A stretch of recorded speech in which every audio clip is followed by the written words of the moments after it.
Chapter 6. The Dynamics of Shame and Low Self-Esteem. Shame, or low self-esteem, plays a major role in stifling our child within.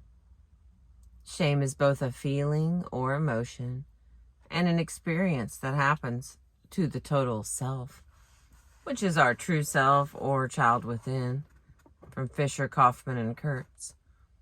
It is also a dynamic or process that happens to us, especially when we are unaware, and sometimes even when we become aware of the truth about many of the aspects of our shame. Growing up in a troubled or dysfunctional family is nearly always associated with shame and low self-esteem in all members of that family. Only the manifestations of shame vary among family members. We each adapt to shame in our own way. The major similarity is that nearly everyone will be codependent and operates primarily from their false self. We can thus describe the troubled or dysfunctional family as being shame-based. Guilt. People often confuse shame with guilt. While we feel both, there is a difference between them. Guilt is the uncomfortable or painful feeling that results from doing something that violates or breaks a personal standard or value, or from hurting another person, or even from breaking an agreement or a law. Guilt thus concerns our behavior, feeling bad about what we have done, or about what we didn't do that we were supposed to have done. Like most feelings, guilt can be a useful emotion to help guide us in our relationships with ourselves and with others. Guilt tells us that our conscience is functioning. People who never experience guilt or remorse after transgressions have difficulty in their lives and are classically said to have an antisocial personality disorder. Guilt that is useful and constructive we call healthy guilt. We use this kind of guilt to live in society, to resolve our conflicts or difficulties, to correct our mistakes, or to improve our relationships. When guilt is detrimental to our serenity, our peace of mind, and our functioning, including our mental, emotional, and spiritual growth, we call it unhealthy guilt.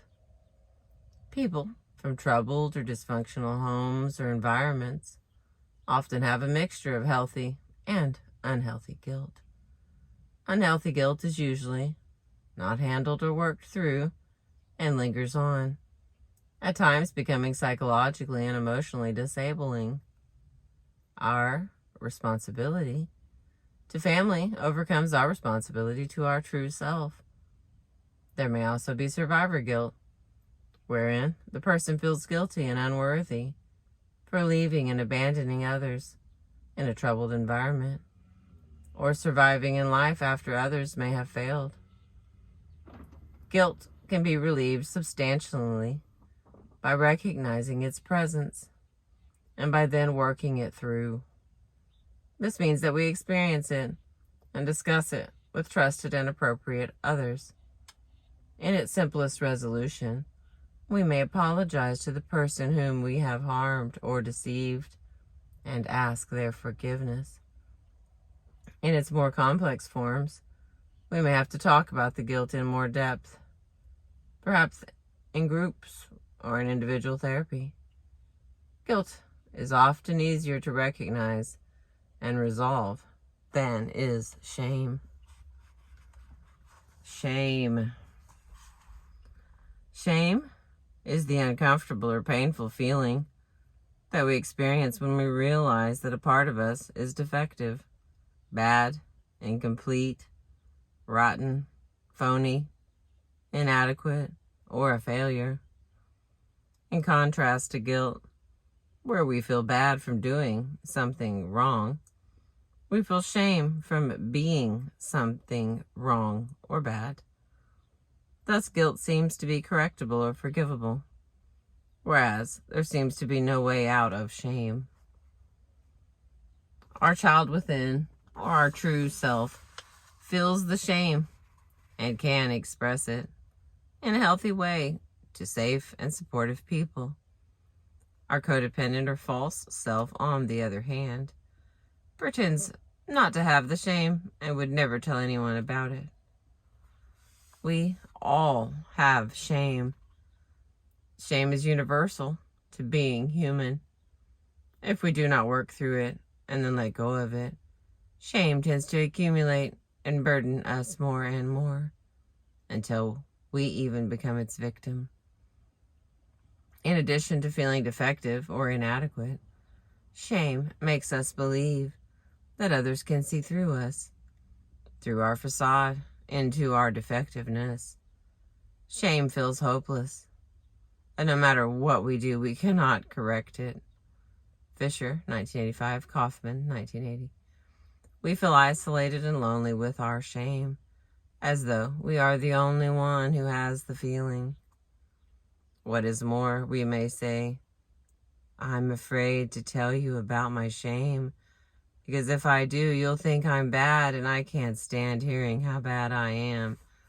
And so not only do I keep it to myself, but I often block it out or pretend that it is not there. I may even disguise my shame as if it were some other feeling or action, and then project that onto other people. Some of these feelings and actions that may mask our shame include anger, resentment, rage, blame, contempt, attack, control, perfectionism, neglect or withdrawal, abandonment, disappointment, and compulsive behavior. And when I feel or act out any of these disguises, it serves a useful purpose to my codependent or false self, acting as a defense against my feeling the shame. But even though I may defend myself well against my shame, it can still be seen by others. When I hang my head, slump down, avoid eye contact, or apologize for having needs and rights. I may even feel somewhat nauseated, cold, withdrawn, and alienated. But no matter how well I may defend myself and others against it, my shame will not go away unless I learn what it is, experience it, and share it with safe and supportive others. An example of the guise that our shame can take happened in group therapy when Jim, a 35-year-old accountant, began to tell the group about his relationship with his father, who lives in another state. Every time we talk on the phone, he tries to judge me. I get so confused that I want to hang up. Jim talked more and interacted with the group, who asked him what feelings were coming up for him right now. He had some difficulty being aware of and identifying his feelings and made little eye contact with the group. I'm just confused. I always wanted to be perfect around him, and I never could do it to his satisfaction. He talked further, and the group asked him again what feelings were coming up for him right now.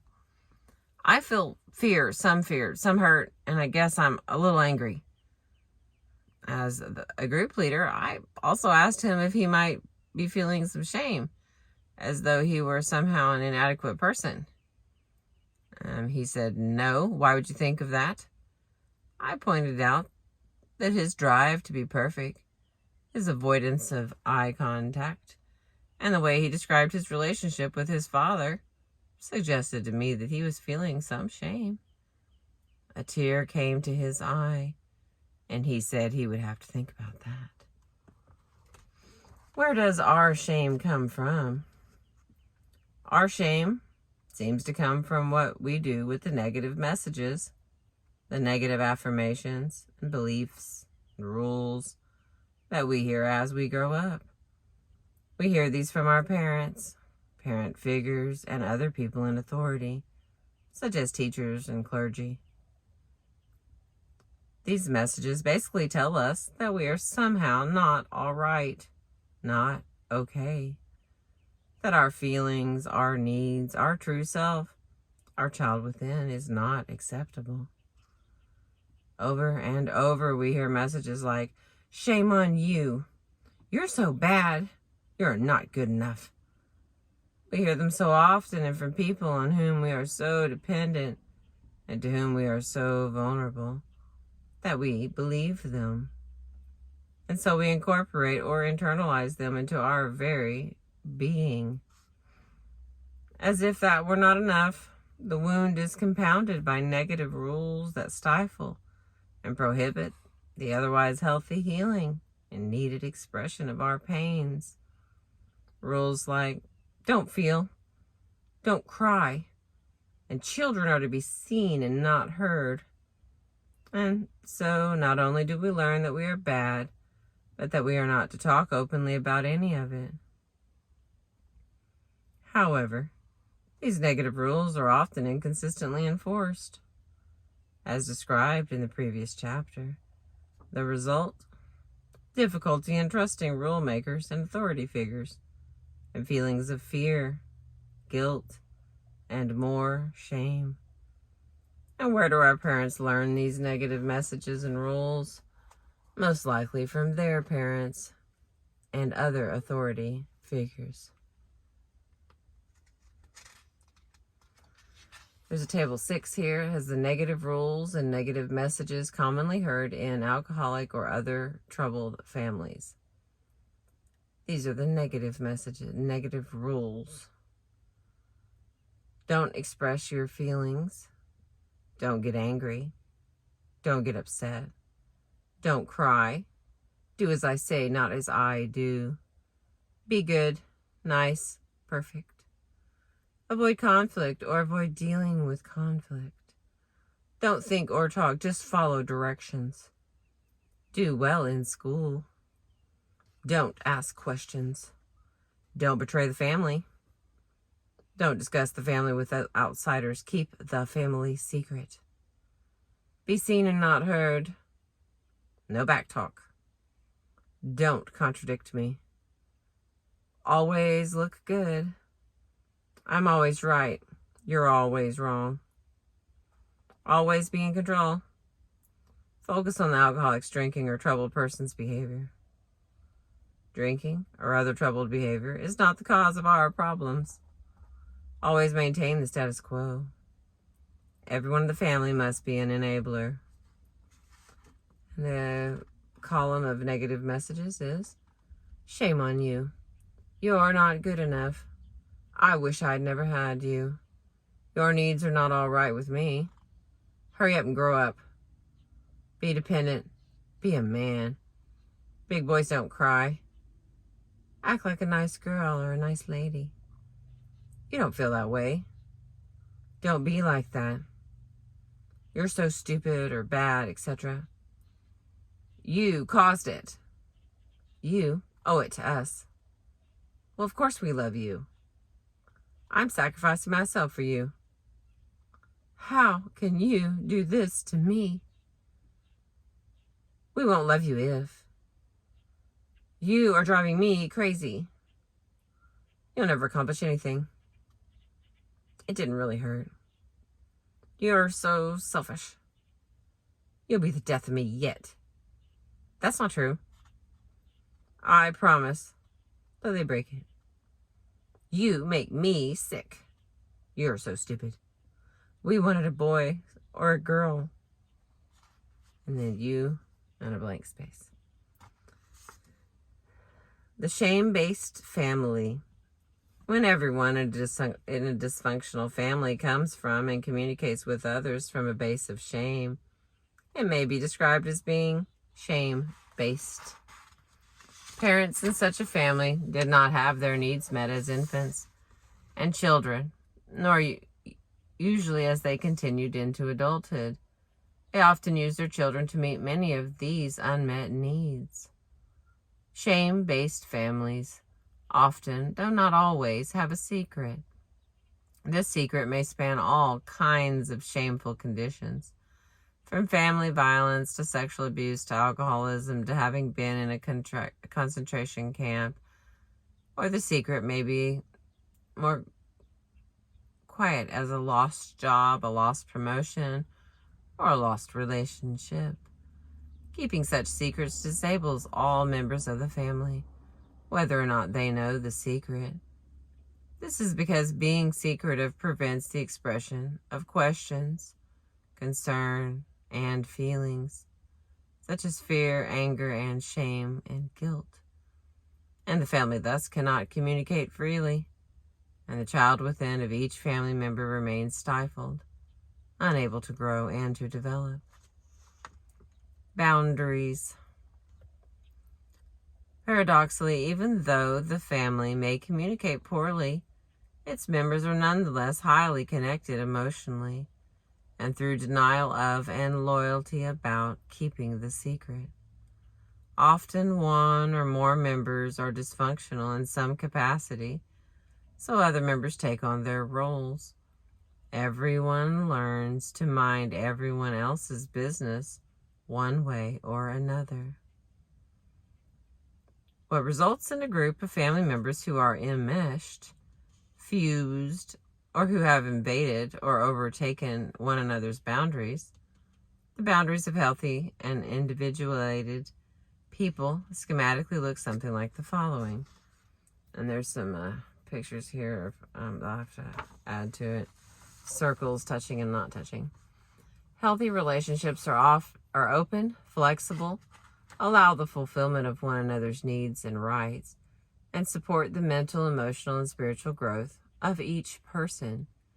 While they are often intimate and close, their intensity has a flexible ebb and flow that respects each member's needs and allows each to grow as individuals. By contrast, the enmeshed or fused relationship may look like two circles upon each other. Or in the case of a troubled or dysfunctional family, it could look like this: a giant circle with a lot of little circles inside. This enmeshed or fused relationships are generally unhealthy, closed, rigid, and tend to discourage the fulfillment of one another's needs and rights. They tend not to support the mental, emotional, and spiritual growth of each person. Little or no ebb and flow of closeness and distance is allowed. The case histories of Karen and Barbara illustrate such unhealthy or fused boundaries. To survive in such an enmeshed relationship, we generally use several defenses, such as denial of the secret, our feelings and our pain, and projection of our pain onto others, like attacking, blaming, or rejecting. However, when we leave the shame-based relationship, even though we may have survived and are still surviving, such a shame-based and codependent stance of fear, guilt, denial, and attacking does not tend to work for us. When we leave an unhealthy relationship and try to use the same ways and defenses in relating that we use to survive in the unhealthy one, those ways and defenses don't tend to work well in a healthy relationship. A codependent person is nearly always enmeshed in some way with one or more people. While we are in a codependent, shame-based relationship, we may feel like we are losing our minds, going crazy. When we try to test reality, we are unable to trust our senses, our feelings, and our reactions. Compulsive behavior and the repetition, compulsion. When we live our life in a shame-based and codependent stance, focusing inordinately on others, we naturally feel as though something is missing, that we are somehow incomplete. We are unhappy, tense, distressed, feel bad, or numb.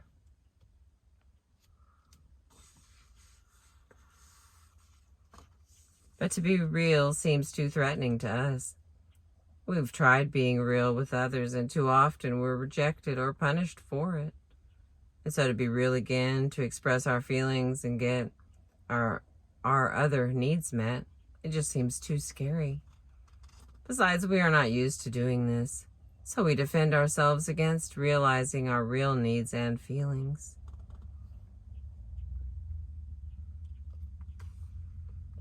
We've got a cycle of shame here, and it has shame, which is a central issue, in the middle, and then starts at shame at the top, and it goes continued chronic distress, and then internal defenses, alienation from our true self, then compulsive behavior, some realizations of our true self, and then temporary relief from the tension, suffering, and or numbness, and then the self remains incomplete, and we're back to the shame cycle. But our real or true self, our child within, now alienated and hidden from us, has an innate desire and energy to express itself. Secretly, we want to feel its aliveness and its creativity. Held in for so long, stuck in such an approach avoidance dilemma, its only way out is through a specific form or negative compulsive behavior that has worked for us in the past, even though we may get only a glimpse of our true self by doing so. Such compulsive actions range across a wide spectrum of possible behaviors, from heavy use of alcohol or other drugs, to short-term, intense relationships, to trying to control another person.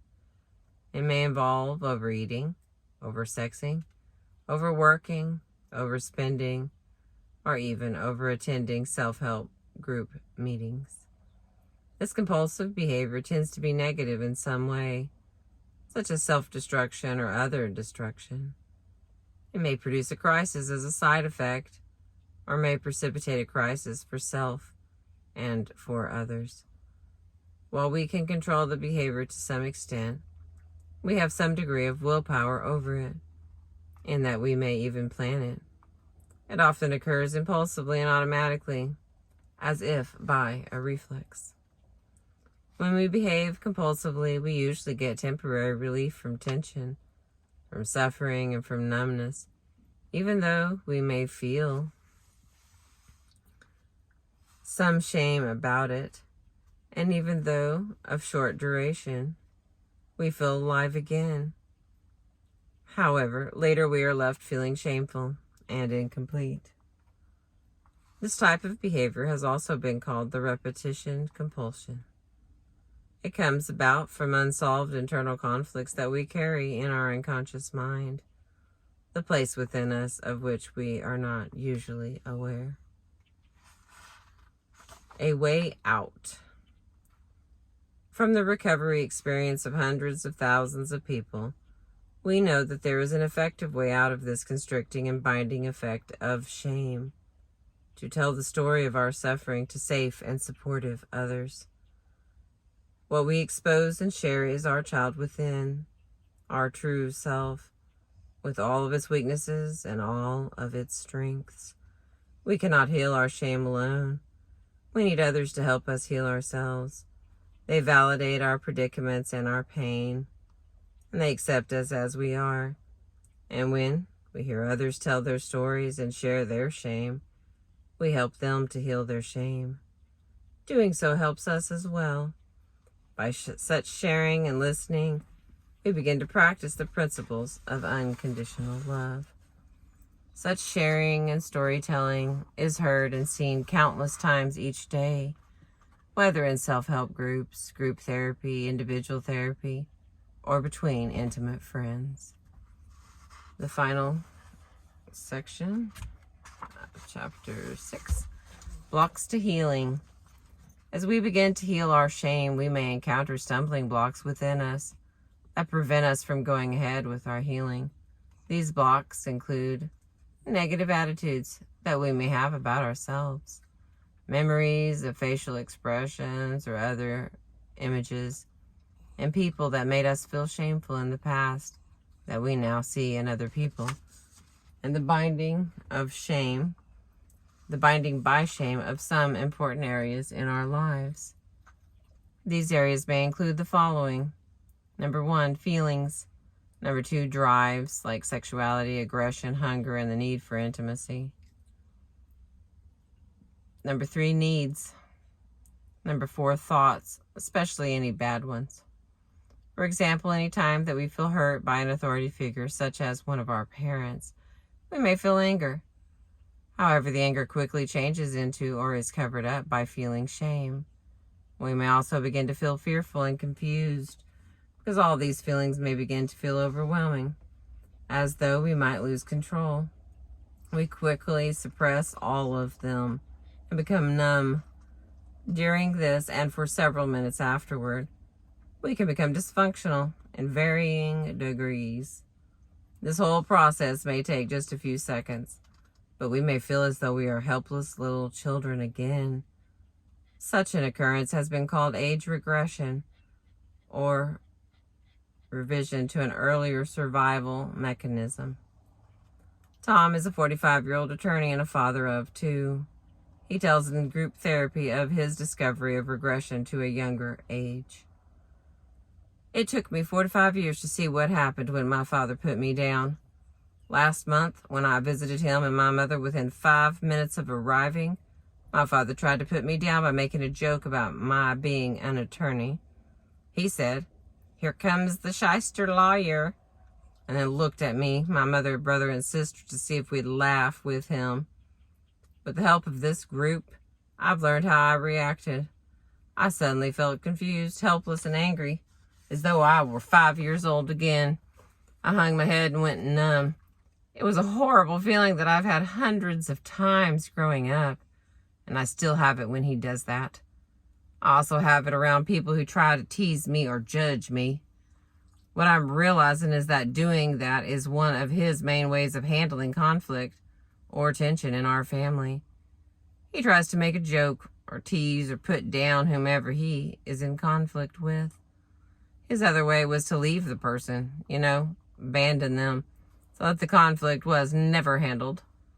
So I'm practicing recognizing when I age regress and taking deep breaths and walking around to gather my sanity so I can deal with him or people like him.